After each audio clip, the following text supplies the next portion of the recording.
Hello guys and gals, welcome back. It's been a long time coming, but this week we're looking at bass.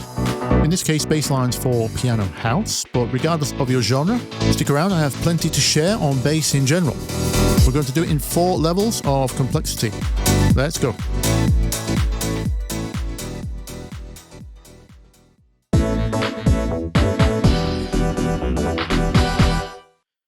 Okie dokie, so here's today's piano line that we will be basslining. Basslining? Is that a verb? It is now, basslining. Let me play it back first.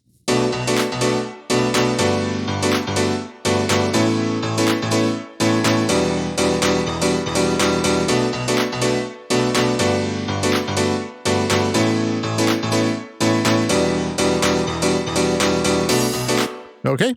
Very much in the Tommy Vercetti style we were working on in the live video last week. Anyways, we are looking at this in A minor as usual. You're actually hearing it in B minor because I was working with a B minor vocal, so it's playing back +2. But as usual, displaying in A minor so we can keep to all the white notes, keep it nice and simple. Regardless, the things we need to pay attention to are these low notes here. These are telling us the root notes of the changing chord progression. So A is our 1. So we start on 1. We go down to 6. This is 7, 4. So it's a 1, 6, 7, 4. Okay, so bass lines. It turns out the easiest way is also the best. It's best to start by just copying the piano line across to the bass track. Now, by default, this isn't going to sound great. Actually sounds like a Rhodes piano a bit, that. But no, bass lines do not play chords. Well, not until you get into prog rock and jazz. Anyway, nope. For good strong bass in dance, we want to be playing one note at a time. And we need to pick which octave.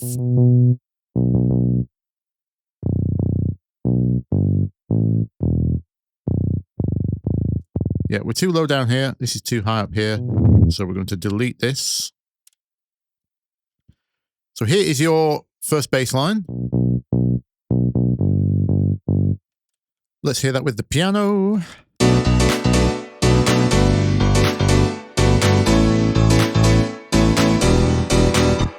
Very good. Let's hear that with the beat.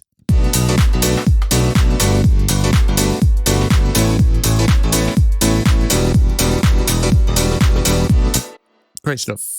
Now, why is the easiest method also the best? Why did I say that? Surely just copying the piano line is a bit of a cheat. Well, no. As we went over in the piano house rhythm video, the second part where we wrote a piano to a vocal, your track is going to groove much better if all of your elements share some rhythm. And we're making dance music here, so groove is paramount. It's best that we start here and make our changes from this foundation as opposed to writing a bass line in isolation and just hoping that fits. Doing it this way around is always going to be the faster way to getting better groove. So speaking of shared rhythms, you'll notice I haven't actually deleted the upper part of our piano here, just muted it. And that's because if we look at our piano line here, you'll notice we have these staggered parts. It's a very 90s thing.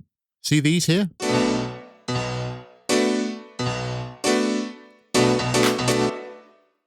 We have these bottom and top notes here.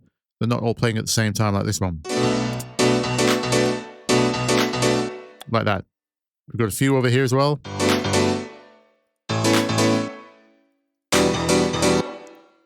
So that means we have 2 rhythms to take into account. So we can reference this upper rhythm and we can try the bass line on that groove also. So let's try that. Let's have a listen to that.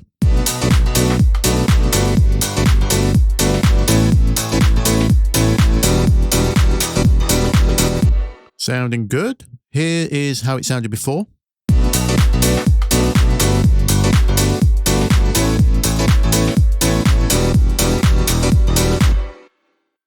You might prefer one over the other, or parts of one over the other. We can mix and match. No rules. Whichever makes you dance the most. Go with that. And the last thing we could think about at this stage is note lengths. These don't have to be the same as the piano. Now, this is something you'll get a feel for, but one place you can start is by lengthening some notes. Lower notes, as in bass notes, lower frequencies vibrate slower, and slower vibrations take longer to become an apparent note to our ears. So in places where you think the bass needs to be heard more, you could try lengthening the note.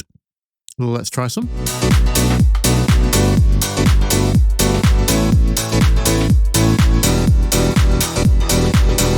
Now here, I want the opposite. I'm going to shorten this note because I can hear that's going to be funkier for the groove.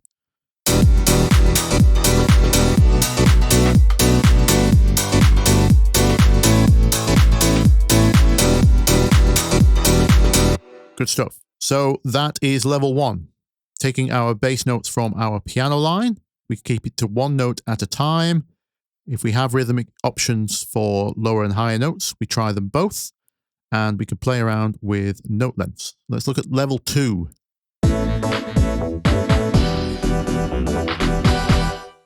Okay, let's level up. The first thing we can look at is changing some octaves. If you don't know what an octave is, it just means the same note in the register above. For example, we have A0 here. A1 is the octave above A0. Simple as that. Now, the bass line in your track from a sonic perspective is going to provide a lot of the bottom end, along with your kick drum, obviously. So we want to stay grounded most of the time. We can't spend too long in the air, quote unquote. So let's look at some tasteful places we can change the octave. One of the first places I like to look is the syncopated notes. If you haven't seen any of my rhythm videos yet, a syncopated note is just a note that doesn't fall on the 8th grid. If I change my grid to 8ths here, you can see this one lands on one of the in-betweens, the 16ths. So I think these are a great place to try some octave swaps. They give it a really funky feel. Let me show you that in the rest of the phrase. Our last bar here is a slightly different rhythm, and our syncopated note is here. So let's try this with just these few octave swaps in here.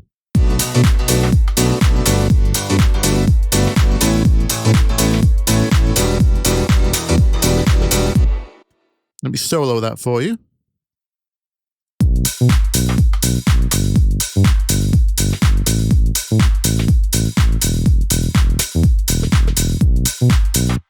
Okay, so that's octave swaps. The second thing we can do at this level is look at filling some gaps. Now, we don't want to go too crazy with this. As Claude Debussy said, the music is the space in between the notes. And I think Eric Clapton also said something similar. Basically, in other words, the gaps are the groove. Gaps are groove. It's a good saying to remember. So we're not going to go too mad with this. Now, as we saw when I picked the octave notes, this bass line doesn't actually have much syncopation. And I might choose to add some more if I wanted to make this groove a little bit more funky. Like, for example, this might be good. A short octave note here.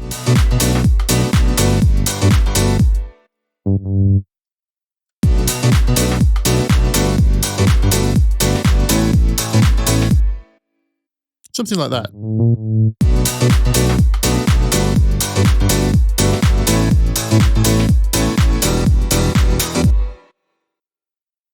I'm hearing one here as well.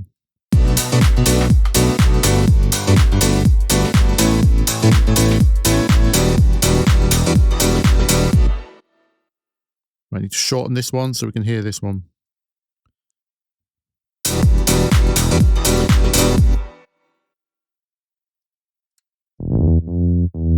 We could do the same pattern here as well.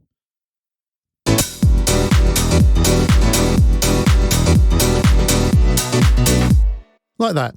So try some octave swaps and see if you could spot any tasteful places to add notes in the gaps. Okay, on to level 3. Okay, let's level up again. You'll notice I still haven't deleted these chord notes from the piano line earlier, and that's because they're going to come in handy now. Because instead of simple octave swaps, another option we have is to start using notes from the chord, right? Now, one of the next most popular notes you can use instead of the octave is called the fifth. Let me explain what a fifth is. I build a typical chord like this. The fifth is the one that's 5 up from the root of the chord. 1, 2, 3, 4, 5. So even when the chord changes, even though this is no longer note 5 of the scale, for example, this is still the 5th note above the root of the chord. So we call this one the 5th. And that's our next best option from the octave. So let's listen to what that sounds like.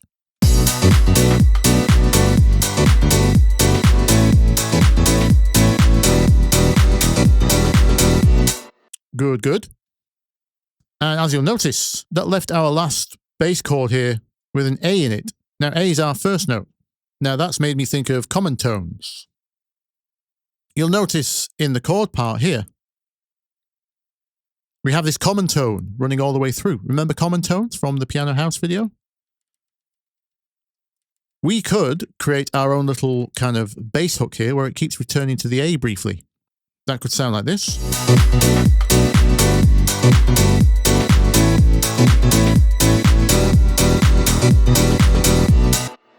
Now, of course, we don't just have to pick octaves or fifths. Let's try both. Something like this. That would be the 5th. Let's hear that.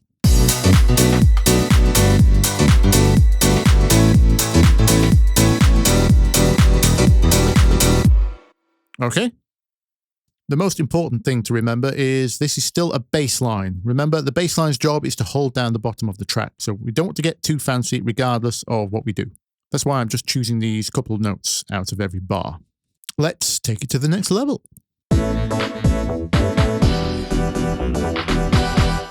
Okay, expert level. Where do we take it from here?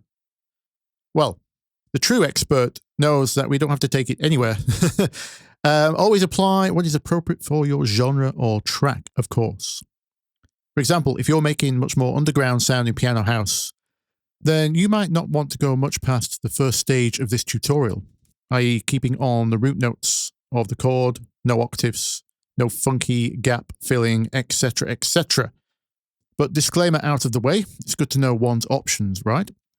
What happens when we want to take it all the way to funky, disco, commercial, I want to be Bernie Edwards kind of vibes? By the way, if you don't know who Bernie Edwards is, pause this video and go and listen to some Chic and get schooled. The man is the master. Anyway, what I'm going to do now is not just use notes of the chord, we're going to start use notes of the scale as passing notes, and we're going to create some little melodies, all while trying to keep this a bass part. Not only that, I'm going to be making some variations for each 4-bar, 8-bar, and 16-bar turnaround as well. That's going to look something like this. Let's start with this passing note up to the octave. Let's make that a hook and repeat it.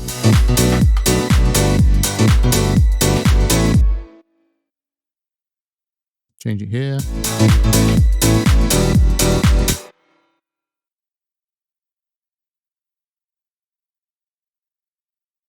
And change up the rhythm here.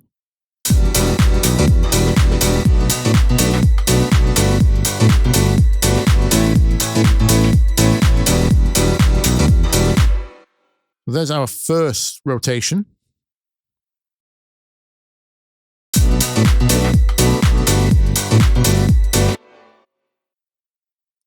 I'm going to preempt the next chord movement with an early octave swap here.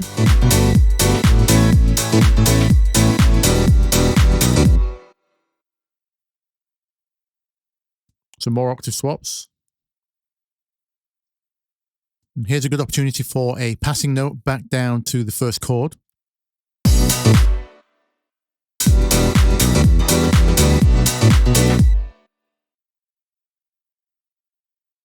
And then for our 16 bar, let's go crazy.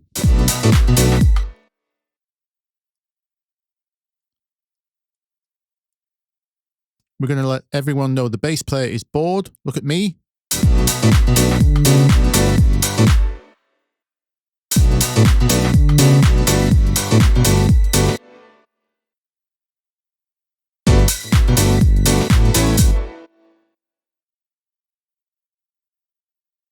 Here we can use chord notes to create a little melody and land on this G. These are too long, we still need some groove.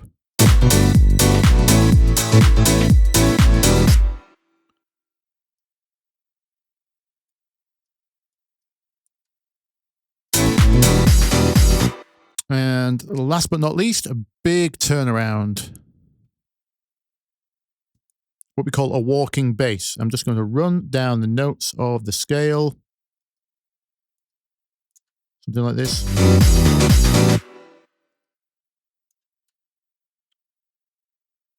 I'm still basically implying the chord of D here. If you look, the note I've chose to start on is this one.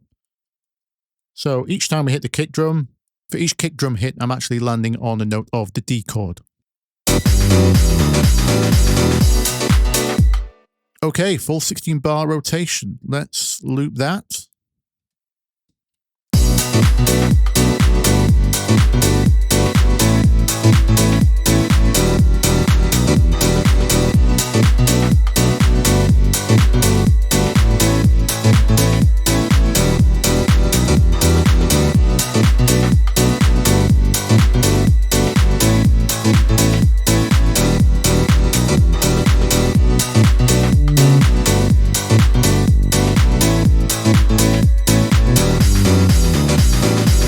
Like that. Okay, I'm going to leave it there for this week. I hope I've helped you level up your bass knowledge. And of course, the most important thing to remember is if I did help you level up, you must hit the like button. Apparently that's the rules. Or you can hit the subscribe button, or leave me a comment, or any questions. You can buy me a coffee with a link in the description. And until then, I'll see you next week. Bye-bye.